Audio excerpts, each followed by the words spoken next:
Non-stop. Non-stop. Start to finish. Yes. Oh, Isabel, go ahead. Vilma, go ahead. Yes, nakakakilig talaga kasi like kagaya kami, si mga partner, so may mga moment talaga na parang, ay, nakakakilig. Parang feeling ko nga nung mga nagsushoot kami, feeling ko 35 pa lang ako. Ilan ka na ba ngayon? 36. Ayun na nga. Sabi ko nga eh. Isabella, paano ang sinulat ito? As Patrick said po, parang super duper enjoy. Parang at first, medyo kinakabahan pa ako. So parang, hindi naman ako natural lover girl. Pero because of the script, parang kailangan mo talaga ilabas. Kasi kilig talaga siya. It's all good vibes and happiness and love talaga. So while writing, parang yun din iniisip namin yung our own experiences, our own love, our own kilig, and putting it all out in the script po. Sorry, mag-base na ako sa trailer kasi yun lang yung nakikita namin, no? Pero sino nakaisip nung gustong-gusto ko na talagang makipag... Ano siya, parang creative meeting siya. Pero yun, nanggaling rin siya with the help of Scarby, our creative head, sa Star Cinema. So yun, so collaborative effort siya of the whole team kapag nag-meetings kami. Siyempre with Direct Chat din. So yun, so parang kinalikan namin kung ano pa pain ng mga characters nito. So doon din siya lumabas yung dialogues na yun magically. Hindi ko ba yung reason bakit niya na ulalalas yung na yun eh, no? Yung line na yun eh, no? Mga thoughts ni Sari yun, ha? Hindi ni Kim. Actually, madami. Medyo natamaan nga din ako sa linya niya. Ay, talaga? Hindi naman niya expect. Yun din naman yung mismo. Okay. Mahaba kasi yun. Like, 3 paragraphs yun, di ba? Okay. Ang haba nung 3 page yun. Lahat Okay. ng gusto ni Sari. Karamihan doon gusto ko rin naman. Like, Abangan nyo. Hindi lang yung mismong salitang yun na tutut, pero karamihan talaga. Parang totoo talaga siya. even the real Kim? Even the real Kim, natamaan din siya. Oh. Kaya ayoko siyang basahin ng paulit-ulit. Sila ayoko Umiyak bigla eh. Okay, first question is from Alan Sancon. Alan, ako na magtatanong ng question mo. Okay, for Kim Chiu and Paolo Avellino, this is your first movie after the success of your teleseries. Is there any pressure on your part na sana kung ano yung support ng Kim Pao fans sa mga teleserye nyo, ay ganun din ang maging suporta sa first movie nyo together? Pao? Yes, kaya lang. Of course, there's immense pressure. Medyo iba rin po kasi pag gumagawa ng pelikula, of course, you have to, kailangan itong ibenta. Kailangan may bumibili ng tickets sa mga sinihan. So, ibang kalakaran.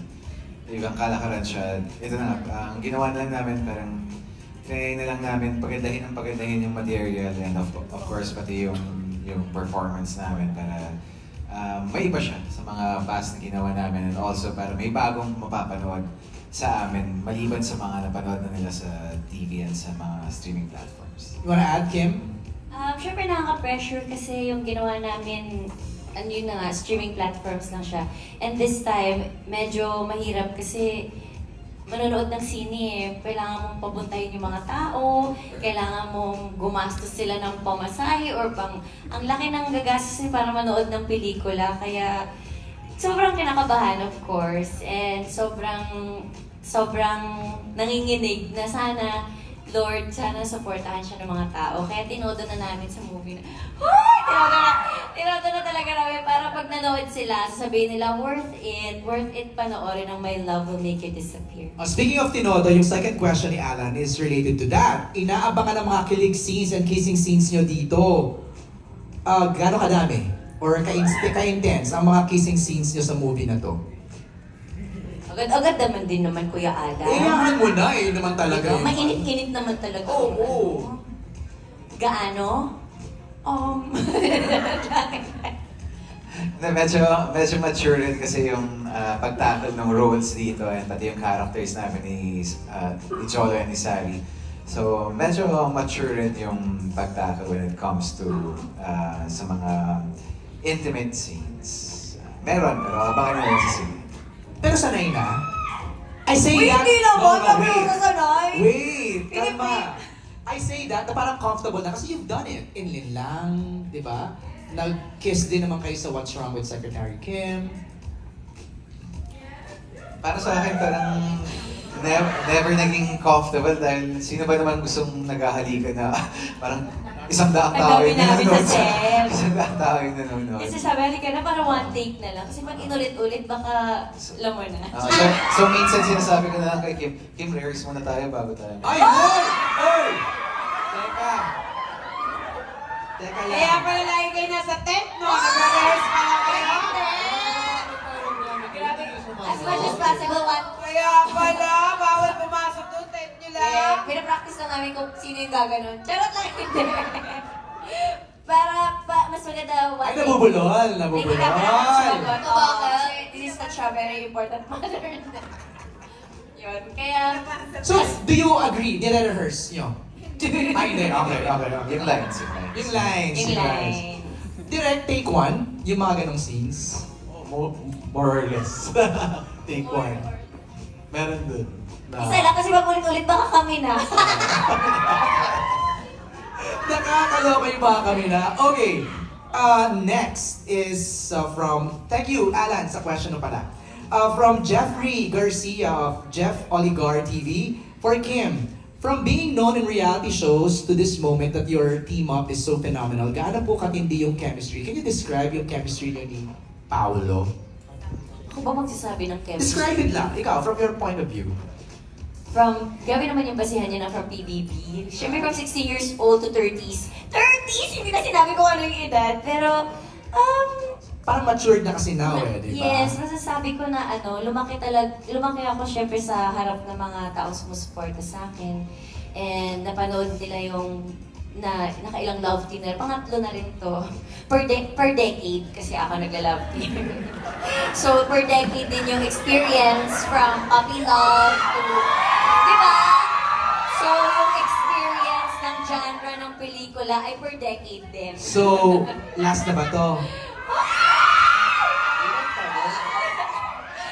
Yes, so yung experience ng kilig ay Na-master mo na. nasa 18s, 20s, and 30s. So, yes, amazing. So, last mo na nga to. Pwede pa naman ako mag-love team ng 40s. Uy, sobra na, huwag naman na sana. Thank you, Kim. For direct chat, mula pa rin kay Jeffrey. Kay Jeff, what's the secret ingredient for this film for Kim Pao? Impact. Sila ang secret ingredient ng pelikula. Sila mismo. Hindi ako. Pero were there Impact. adjustments? Were there adjustments from the series to the film? Well, in terms of yung kung paano sila mag-work together, the same naman. And kung paano kami yung dynamics namin tatlo. Pero in terms of, yun nga, kasi syempre itong story na to, it's a rom-com but mature. So, iba yung atake namin dito ng tatlo. Wait, that's true ha? Iba yung kilig ng 20s sa kilig Yes. ng 30s ha? Oo. Did you consider din, kasi most of Kim and Pao's fans are somewhat in that range, 20s and 30s. Yes, so feel ko, yeah, parang mas yung ganong age, ganong maturity of love, ang mas todong nakaka-relate dito sa kwento na. Pero alam mo, I don't know Pao and Kim if you would agree, and Wilma, kilig has no age. Yes.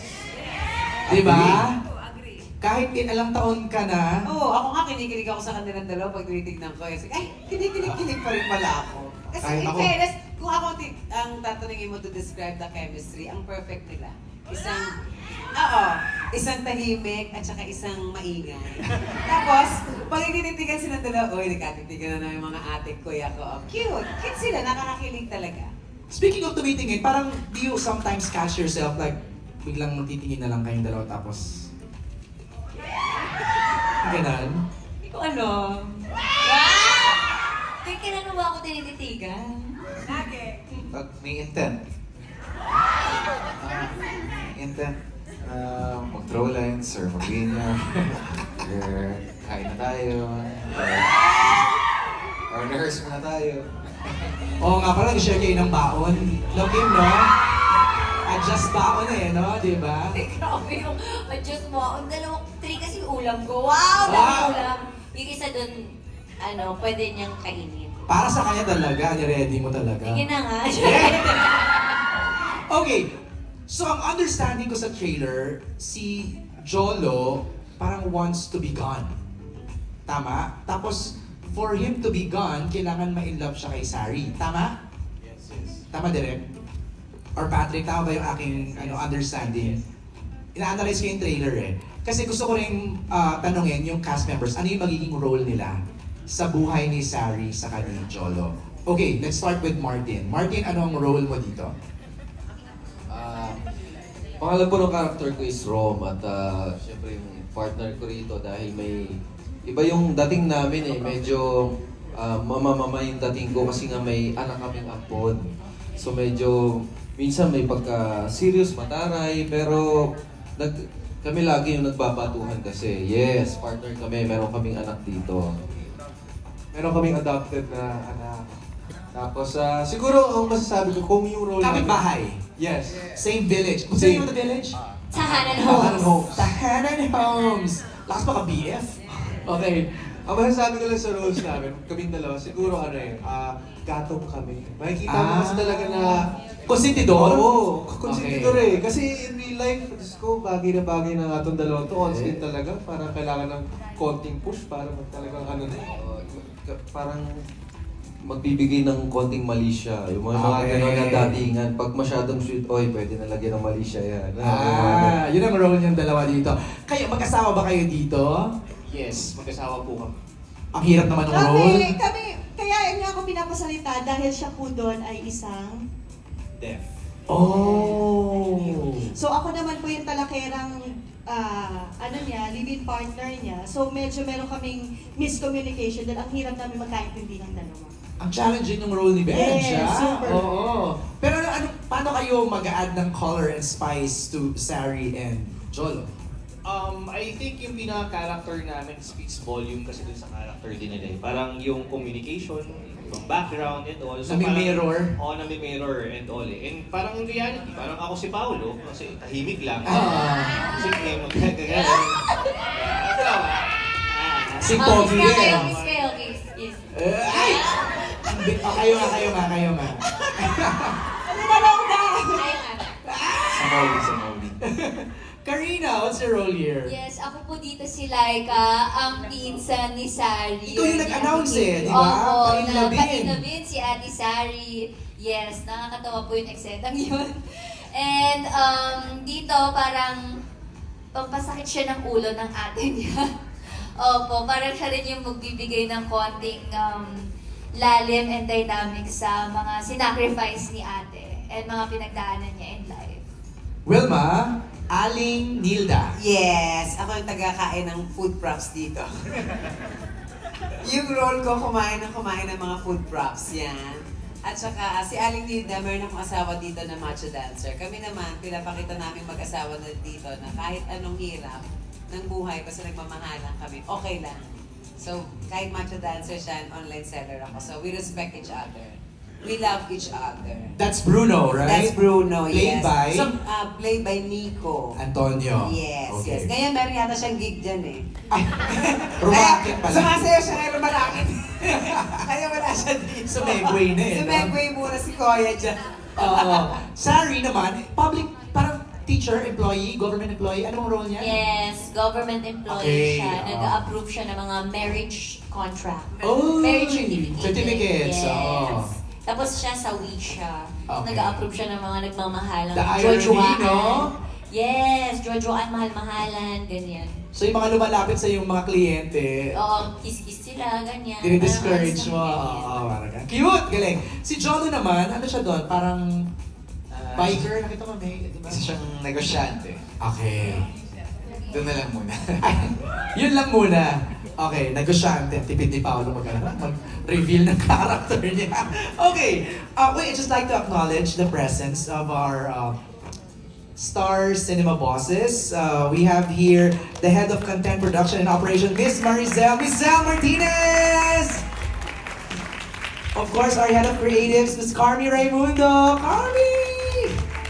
And our managing director, Sir Chris Casman!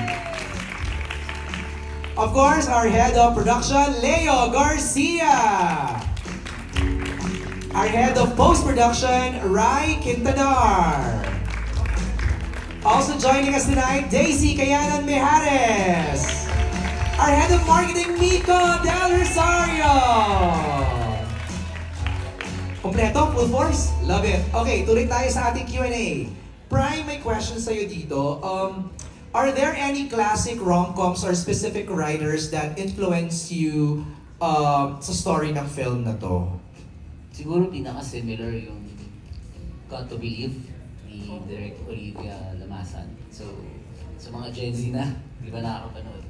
Ano yun? Sabi nila na. Ano yung Got to Believe? Uy, maganda yun! Maganda yan. Oo. Di ba? Ay, kasali ako sa movie na yun. Galing mo na. Ay, wow! Ikaw pa rin yung partner. Haligi talaga to eh. Ay, better. Haligi to. Institution yan. Institution. Okay. Isabella, may question dito for you from Jeff also. And Patrick, baka you can also add. How do you approach writing a rom-com that feels timeless? Lagi kami nagsisimula kapag nagsusulat sa characters. So kailangan very real, very relatable yung characters. Very now sila. Nasasabihin natin na meron tayong kakilala na makaka-relate doon. Or kahit tayo mismo, makaka-relate tayo sa mga characters. So lagi doon kami nagsisimula kapag nagsusulat na makaka-relate tayo sa pain nila, sa pinagdadaanan nila, at sa magiging takbo ng character nila sa kwento. And the fact that it's a love story, it will always be relevant and timeless. While listening to you lang, parang natutuwa lang ako. Feeling ko Kim and Pao, parang, you know, I always say this no, pag nag-interview ako, parang movies are like time capsules. Feeling ko parang 10, 20 years from now, mapapanood natin to ulit. Alam mo yan, we'll look back at the kilig na binigay ni Kim and Pao for this movie. Di ba? Yun lang, ano ako lang naman. Absorb ko lang naman habang nakasalita si Patrick. Okay, Glenn. Glenn Sibonga from Showbiz Bonga magtatanong ng next question. Microphone for Glenn, please pa-on. Thank you. Oh, ayan, Glenn, go ahead. Yes, good afternoon. Congratulations syempre sa My Love Will Make You Disappear. Ayan, ito yung approved question. Ayan, para kay Martin. Martin, syempre ano yung feeling na reunited kayo ni Paolo sa trabaho? Syempre ang tagal na rin, di ba? And bilang kaibigan, ano yung mga napansin mong sweetness sa Kim Pao at saka nakikita mo bang in love ngayon si Paolo? Yun. Todo na yun. Sa totoo lang, napakalaking bagay sa akin ito kasi matagal din kami hindi nagkita, nagkatrabaho ni Pao at nakaraang taon pa iniisip ko na sana magkaroon ng pagkakataon naman na masuportahan ko naman yung aking kaibigan sa pelikula. Maraming salamat sa mga boss. Naging totoo, di ba? Kay Direk, napagbigyan ako ng pagkakataon na mapasama rito. At kasi si Paolo talagang tahimik yan eh, pero wow. Medyo teenager pa kami, alam ko pag may type siyang babae. Alam ko sa mata niya, sa tingin niya, sa galaw niya pag nakakatabi niya yung babae. Pero hindi kita ibubuko, huwag ka mag-alala. Sa set naman, nag-e-enjoy kami kasi si Ate Wilma, siya yung taga-bantay. Siya yung eto na, magkatabi na sila. Yan na. Ano na natin? Guluhin na natin. Ate Wilma, unahan mo na. Kasi baka pag kami ng gulo, magalit sa amin. Pero pag ikaw, Ate Wilma, talagang magtatawanan lahat. Cool lahat. Mag-e-enjoy lahat. Hindi nyo alam kasi may insider ako dyan. Usap na kami ni Wilma dyan eh. Pero isa lang ang masasabi ko, kahit kami mga cast dito, para sa amin, totoo yung nangyayari. Napaka-natural, hindi pinipilit, at yun yung importanteng bagay at mas magugustuhan natin at natural yung kilig. Yun yung importante sila. Ayan, thank you very much. Thank you, Glenn. Salamat.